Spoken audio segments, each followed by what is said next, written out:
दोस्तों CBSE board term 1 के class 10 12 के बच्चों को लेकर सबसे बड़ी शॉकिंग अपडेट निकल के सामने आ रहा है। सीबीएसई बोर्ड ने टर्म 1 के क्लास 10 12 को लेकर एक और सबसे बड़ा ऑफिशियल सर्कुलर जारी कर दिया है। आप स्क्रीन पे देख सकते हैं सीबीएसई बोर्ड ने टर्म 1 के क्लास 10 12 को लेकर ऑफिशियली ओएमआर शीट जारी की है। और इतना ही नहीं, ओएमआर शीट जारी करने के साथ साथ जो है कई सारी गाइडलाइन का जो है पूरी तरीके से लिस्ट भी सीबीएसई बोर्ड ने जारी कर दिया है, जो क्लास 10 12 के हर एक बच्चों को लेकर वेरी वेरी इंपॉर्टेंट होने वाला है। अगर आप पेंसिल का ओएमआर में इस्तेमाल कर रहे हैं और गलती से भी सीबीएसई बोर्ड को ये पता चल गया कि आपने पेंसिल का इस्तेमाल किया है तो आपके खिलाफ एक स्ट्रिक्ट एक्शन लिया जाएगा।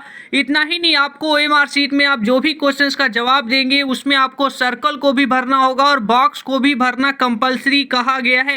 यानी कि पूरी तरीके से सीबीएसई बोर्ड ने कई सारी बातें जो है सर्कुलर में साफ साफ मेंशन की है। तो पूरा तरीके से मैं आपको सर्कुलर भी दिखाऊंगा किस तरीके से आपको भरना है, क्योंकि कई सारी बातें जो है उलट फेर यहाँ पे कर दिया गया है। ओएमआर शीट को लेकर हर कुछ जो है यहाँ पे नई बातें सीबीएसई बोर्ड ने ओएमआर शीट को लेकर ऑफिशियली सर्कुलर में कहा है। सबसे पहले आप लोग देखिए ओएमआर शीट को लेकर क्लास 10 12 को लेकर ये वीडियो वेरी इंपॉर्टेंट होने वाला है, क्योंकि आपके एग्जामिनेशन इसी महीने से स्टार्ट होने वाले हैं। तो ऐसे में आपको ओएमआर शीट समझना बेहद जरूरी होने वाला है। तो ओएमआर शीट को लेकर सबसे पहले सीबीएसई बोर्ड ने यहाँ पे जो मेन पॉइंट है मैं आपको बता देता हूँ। तो सबसे पहले सीबीएसई बोर्ड ने यहाँ पे छठे पॉइंट और पांचवें पॉइंट में क्या कहा है। तो पांचवें पॉइंट में आप लोग सबसे पहले देखिए, आपको जो है केवल ब्लैक और ब्लू बॉल पेन का ही इस्तेमाल करना होगा पूरे ओएमआर शीट को भरने के लिए। पेंसिल का आप लोग को इस्तेमाल नहीं करना होगा। छठे पॉइंट में देखिए, पेंसिल का इस्तेमाल जो है पूरी तरीके से स्ट्रिक्टली जो है इस पे रोक लगाई गई है।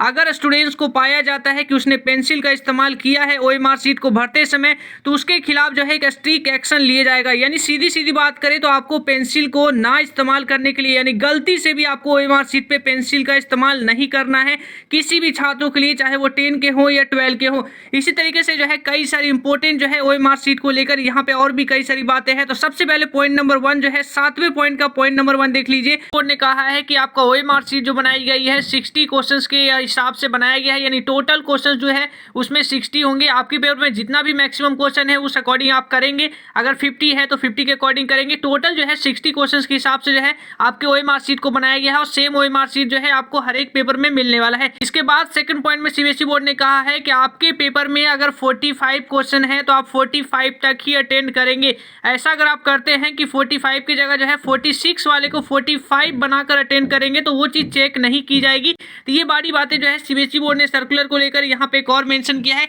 अब यहाँ से आप लोग देखिए, यहाँ से मोस्ट इंपॉर्टेंट बातें और सभी स्टूडेंट्स को केयरफुली समझना चाहिए।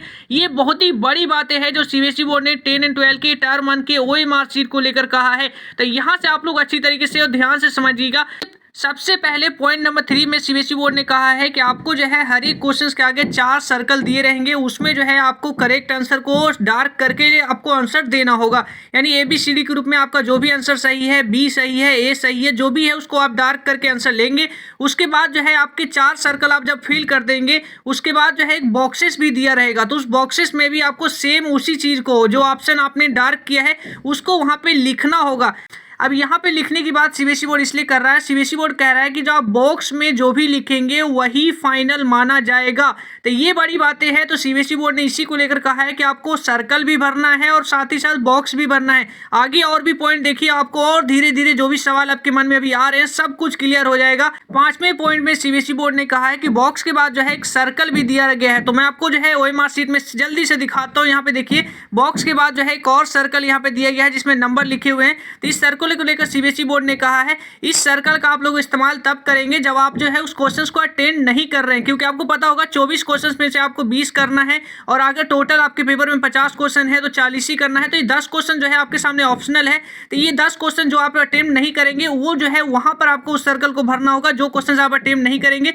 छठे पॉइंट में सीबीएसई बोर्ड ने कहा है कि सबसे पहले स्टूडेंट्स को सलाह दी गई है कि आप जो है सबसे पहले सर्कल को फिल करिए। इस तरीके से सर्कल को फिल करिए। उसके बाद जब आप पूरी तरीके से सेटिस्फाइड हो जाएं, पूरी तरीके से आप कॉन्फिडेंस हो जाएं कि मैंने जो पूरी तरीके से जो डार्क किया है वही आंसर करेक्ट है, तो बॉक्स में आप उसी चीज को, मान लिया कि आपने सी को डार्क किया है तो यहाँ पे सी लिख दीजिए। 8400 जी हाँ, याद कर लीजिए नंबर, क्योंकि अब आपके हर एक डाउट का आंसर्स मिलने वाला है आपको सीधे व्हाट्सएप नंबर पे। चाहे मैथ का क्वेश्चन हो, फिजिक्स हो, केमिस्ट्री हो, बायोलॉजी हो, आपके हर एक डाउट और क्वेश्चन का सॉल्यूशंस मिलेगा आपको सीधे आपके व्हाट्सएप नंबर पे। बस आप अपने मोबाइल में 8400 मोबाइल नंबर को सेव कर लीजिए। चैट ओपन कीजिए, फिर आपके चाहे किसी भी क्वेश्चन में डाउट हो, बस क्वेश्चन की फोटो खींचो, क्वेश्चन को क्रॉप करो, 5 सेकंड में आपको तुरंत वीडियो सॉल्यूशन यहाँ पे मिलेगा। चाहे क्लास 6 to 12 का क्वेश्चन हो, IIT JEE मेंस एडवांस के क्वेश्चन हो, CBSE बोर्ड के क्वेश्चन हो या स्टेट बोर्ड के क्वेश्चन हो, तो आप अभी जाइए 8400 पर अपने सवाल व्हाट्सएप करिए और अपने सभी डाउट को आउट करिए। लिंक डिस्क्रिप्शन में है। उसके बाद 7वें पॉइंट में यहाँ पे देखिए, जैसे कि मैंने आपको अभी जो बताया कि अगर जो है आप पूरी तरीके से सेटिस्फाइड है तो सबसे पहले आपको सर्कल को भरना है। उसके बाद आप पूरी तरीके से श्योर हो जाए कि मैंने जो सर्कल लिखा है, सर्कल में जो आंसर दिया है वो पूरी तरीके से सही दिया है। उसके बाद जो है आपको बॉक्स में लिखकर उसे फिक्स या फाइनल कर देना है। उसके बाद आप चेंज नहीं कर पाएंगे, इसलिए आपको बॉक्स में तभी आपको लिखना है जब पूरी तरीके से आप श्योर हो जाए, सेटिस्फाइड हो जाए कि इसका आंसर यही करेक्ट होने वाला है। और आपको दोनों ही बॉक्स को भी भरना होगा और सर्कल को भी भरना होगा। 7वें पॉइंट को अच्छी तरीके से पढ़ लीजिए। 8वें पॉइंट में लिखा है CBSE बोर्ड ने कि जो बॉक्स में आप लिखेंगे वो फाइनल माना जाएगा। जैसे कि मैंने आपको अभी बताया कि बॉक्स में आप आंसर को तभी लिखिए जब आप पूरी तरीके से सेटिस्फाइड हो जाए, यानी कि आपको लिखना बॉक्स में भी है और सर्कल में भी है, लेकिन आप बॉक्स में जो लिख देंगे वो फाइनल माना जाएगा। और साथ ही साथ जो है 9वें पॉइंट और 10वें पॉइंट और 11वें पॉइंट, ये तीनों पॉइंट को भी अच्छी तरीके से समझ जाइए। ये तीनों पॉइंट को समझाने के लिए जो है मैं आपको सीधा जो है डायरेक्टली OMR शीट पे लेके जाता हूँ ताकि और आपको अच्छी तरीके से समझ पाए। यहाँ पे आप देखिए, अगर यहाँ पे जो बॉक्स दिया गया है, यहाँ पे जो बॉक्स दिया गया है, आपने बॉक्स को खाली छोड़ दिया और सर्कल को भर दिया, यानी कि यहाँ पे जो आंसर था वो आपने बी लिखा था या सी, जो भी आपका ऑप्शन था, वहां पे आपने मान लिया कि इसका आंसर बी है तो आपने बी लिख दिया, लेकिन बॉक्स को नहीं भरा। तो इस केस में क्या होगा कि आपका ये क्वेश्चन चेक नहीं किया जाएगा। जैसे कि मैं आपको बता रहा हूँ कि बॉक्स और सर्कल दोनों भरना जरूरी है।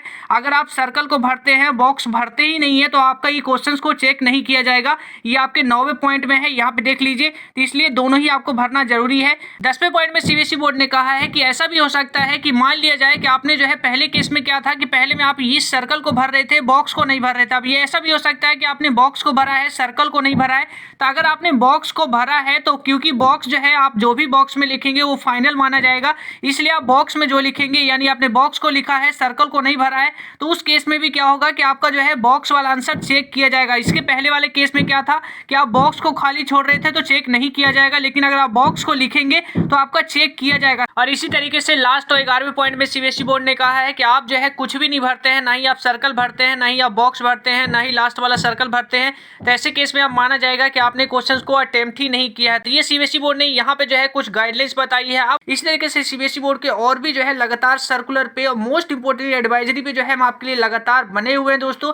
तो वीडियो अच्छी लगी तो वीडियो को एक लाइक कर दीजिएगा, दोस्तों के पास शेयर करना ना भूलिएगा, और साथ ही साथ जो है इसी तरीके से और भी वीडियो जो है हम आपके लिए लगातार लाते रहते हैं। तो अगर आप हमारे चैनल पे पहली बार आए हैं तो चैनल को सब्सक्राइब करना भी ना भूलिएगा। तो मिलते हैं बच्चों एक नए वीडियो में एक नए टॉपिक के साथ, तब तक के लिए जय हिंद।